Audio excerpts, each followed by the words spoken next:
Continuing the discussion from the last time, this is our implicit code. We wrote the equation, the heat conduction equation, in its implicit form. Uh, so we wrote T nu I equal to R times T nu I minus 1 plus T nu I plus 1 plus this was temperature at the previous time step, and the whole thing divided by 1 plus 2R. This is one of the mistakes we found in our code. We had not divided by 1 plus 2R, that's why it was diverging. We noticed that error was going to infinity. We added this. Still, we noticed that it was not giving the correct result. If we see the error while we run the code,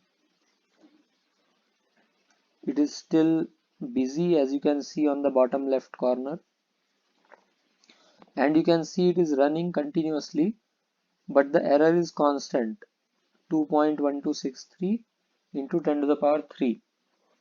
It is a very large error and it is constant. That means something is not working properly here. The error should decrease with time. Let us kill this code. You can kill it using Control C. So I have killed the code now. What is the problem here? I'll directly explain the problem. There are two things going on here. The first is this time loop which we are running till T becomes TF. Okay. Or while T is less than TF, we are running this code. When T becomes TF or greater than TF, this loop will end. This is the time loop, and this is the Gauss-Seidel loop. So in MATLAB or in any other programming language, you have the option of writing comments which will not be read by the compiler. So it will not be executed. It is for us to read. So this is Gauss-Seidel loop. And when you write your codes, I expect you to write these comments so that I understand your code. And this one is the time loop. Okay. And then this for loop going from I equal to 2 to nx minus 1. It is understood what loop this is. This is for all the grid points. So you can say looping over all the grid points in space. So when we talk about grid points, it is understood that we are talking about space. It is one-dimensional space. So there is a single for loop. If we had two dimensions, then we would have written two for loops, one inside another, and then we could have written I comma j. So it would be a two-dimensional matrix for two dimensions. So we'll see that later on. But first let us try to rectify this code. Okay, this is the Gauss-Seidel loop. Now what is this T old and T new? T new is the solution at the new time step. T old is the solution at the previous time step. Obviously there will be some difference between T new and T old. We don't want them to converge to a single value. So the error that we have written here is wrong. This should not be the expression for error. We don't want the difference between T new and T old to be minimized. We don't want that to be less than 10 to the power minus 4. We want the difference between the temperature at the current time step, that is T new, the new time step, the previous iteration value in the Gauss-Seidel loop, and the current iteration value. We want their difference to be minimized. So what we want is, we want the previous iteration value, so we need to store that value. Okay,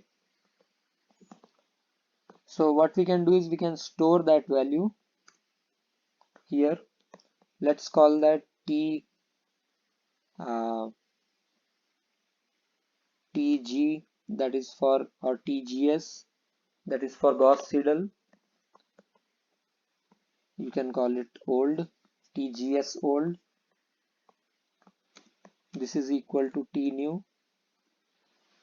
So we are working with arrays here, matrices. tgs old is an array which will store the values of t new. And after we have stored this t new in tgs old, we calculate t new for the next iteration. Now t new has been modified by this iteration of Gauss Seidel, and here this is the previous t new because we stored that in tgs old. So this is the previous t new. We want the difference between these two to be less than 10 to the power minus 4, or like we have written here, while the error is greater than 10 to the power minus 4, this loop will continue. When the error goes below 10 to the power minus 4 or equal to 10 to the power minus 4, this loop will exit. And when this loop exits, it means that we have obtained the value of temperature at the new time step. So what we should do here is then we should replace T old by T new. Okay. So now T old becomes this T new that we have just calculated from this Gauss Seidel loop. And we increment time by dt, then go up again, go back to the starting of this loop.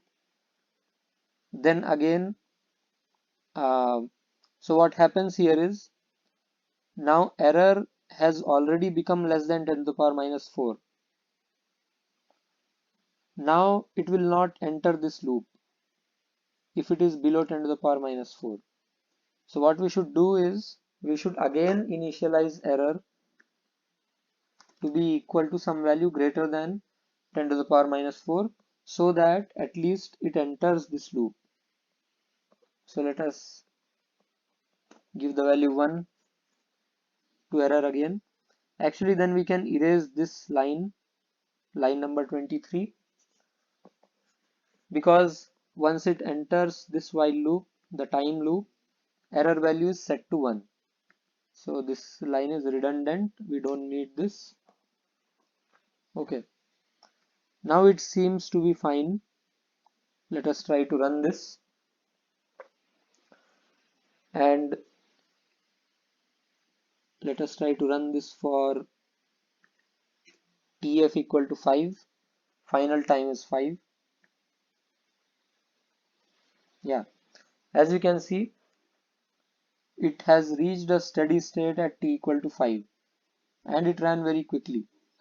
If this was an explicit code, there we will have some limit on the delta t that we could choose for this alpha value.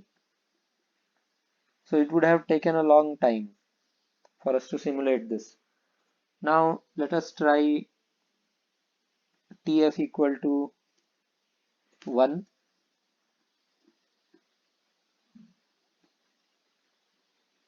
Yeah, you can see this is the final graph. This is going towards the steady state.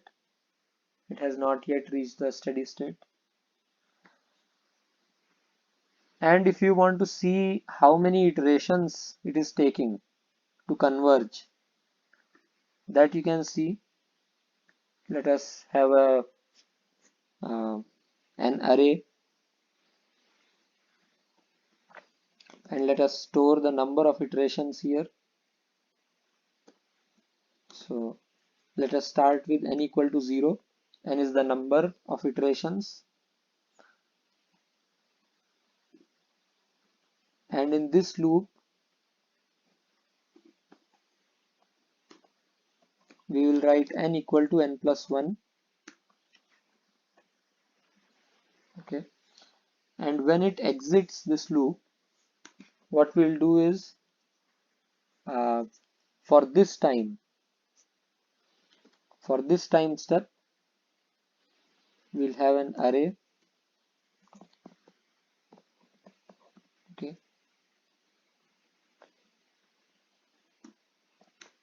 let's call this index k for every time step, and we'll store n in this, and again we will initialize n to be 0. So again this line is redundant here. N starts with 0, it goes to this loop, and as many times as it loops over all the grid points, those many times n will be incremented by 1. So finally you will have the number of iterations in n, and once you come out of this loop, you can store that into an array, capital N, because we want the value of number of iterations taken by Gauss-Seidel iterator at every time step. Okay, and what is this k now? This k should be the time step. So for every time step we want this. Let us start with some k equal to 0, or k equal to 1, because arrays in MATLAB start with the index 1. And then after this is done, let us increment k by 1. Okay, it is showing some error below this capital N. It says that the variable n appears to change size on every loop iteration.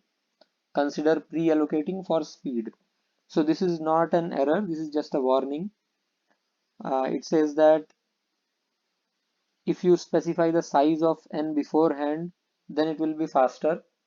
Otherwise, right now what it is doing is, depending on the number k, depending on the number of iterations, it is taking um, it is modifying the size of capital N in every iteration. Actually, we know the number of iterations. Here we have said that nt is 101, but even in some cases where we don't know the value of capital, where we don't know the value of this index, okay, the maximum index, even then you can do this. It will be a bit slower, that's all. So now let us run again. Okay, it is done very quickly. Now this n you can see here in the workspace where all the variables are listed. If you want to plot anything, you can plot from here.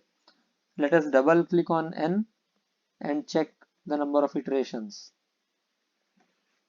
and then we can plot them also. So you can see the first iteration, that is the first time step. It took 121 Gauss-Seidel iterations to converge. Then in the second time step, it took 119 iterations, and so on. You can see that the number of iterations are decreasing with time, because maybe now the solution is closer to the previous one. Okay, and it reached some constant 100. Okay, it may go down if you increase the time, because it is reaching towards a steady state. So the initial solution at every time step is closer to the next time step. Alright, so I can plot this x, sorry, so time, there is no time array here, so we cannot plot it versus time. If we create a time array, for example t, let's create it, t array, because t is already defined here, t is 1, final time is 1. So we'll start from 0. Like this you can create an array very easily. Dt is the time difference and the final time is 1. Let us see how many elements are there in T array. it comes out to be 102. However, this capital N has a size of 101. So there is some problem here. What is the problem? If we go back to the code, we have written t less than tf, not t less than equal to tf. So it is not including the final time, that is 1. If we go here, tf is equal to 1. Final time is equal to 1. But we are running, we are going only up to tf minus dt. If it is equal to tf, it will just exit this loop. So we are not going up to tf, we are just before tf. So let us write it again. T array, you can override the variables dt to 1 minus dt. Okay. Now you can see here on the right hand side in the workspace, t array is 1 by 101. Now let us plot t array comma n, and you can see the number of iterations are decreasing with time because the initial guess is improving with time. So Gauss-Seidel iterations depend on the initial guess that you provide. So the initial guess for the next time step is the solution for the previous time step in this case. Okay, I hope this is clear. We can do a similar thing for two-dimensional heat transfer or two-dimensional waves or one-dimensional wave. So we'll see that example in the next class. Thank you.